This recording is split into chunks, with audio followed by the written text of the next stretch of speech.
Good morning, everybody. Foggy maintenance day here in Lunenburg today.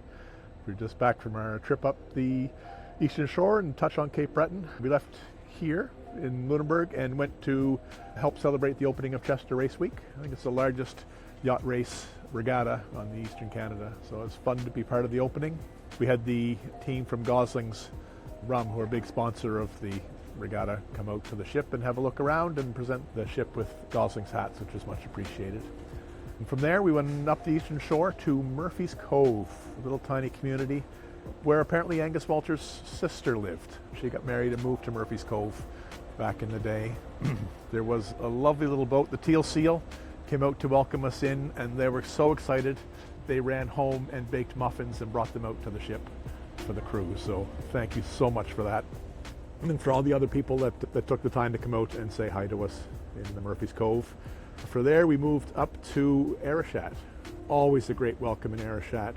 From Samson Seafoods that let us use the wharf to the Arishat Boat Club that welcomed the crew for a meal. Wonderful traditional meal this year of fish cakes and beans and rolls and cornbread and coleslaw and live music, and it's a real fun time. Everybody up and dancing, and it's a great cultural experience for the crew to be there and to partake in that.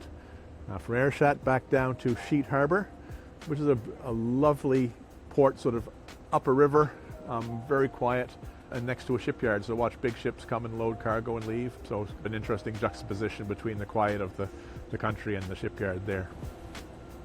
So from there back to Lunenburg, where we've tied up, and we've been rained out for a couple of days with the system going past, but hopefully better weather ahead. The mates are suffering today. They wanted to do some paint and varnish today, but it's not going to happen in this foggy, wet weather. So we're here doing Public Cruises open house until Friday morning, and then come Friday we're heading off down the South Shore, Southwestern Shore. We'll be from here to Port Mattoon, Shelburne to West Head Clark's Harbour on Cape Sable Island, and then from there to Yarmouth, and then all the way back here. If you're planning to come and visit us in those ports, please check ahead. The height of the dock and the height of the tides limit how often we can be open house to let the public on board. We'll publish those times so you can see when you can come and come on board the vessel. If you come at low tide, it's always interesting, particularly in Yarmouth, to stand way up above the ship and to have that view of looking down. It's always a bit of fun.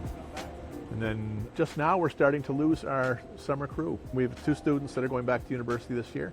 We've hired 2 more to replace them. One's going to come shortly now. And the first of the crew are leaving today. So it's always a change in the crew, and new crew always bring a breath of fresh air into the mix, the social mix of the crew. Round about this time of year, we're also starting to watch weather much more. The sort of the benign July, August weather is starting to slip away into fall, though you don't want to hear me say that. But so we'll start watching the hurricane predictions. We'll start watching even just the big low pressure systems that are starting to form and be more aggressive around Nova Scotia. That's a big part of what we do that you don't always get to see, and there's lots that go into it, and these days we have all kinds of assets to go and look at, and we all have our favorite one, and it becomes a big discussion at the galley table. Until the next time, come and see us.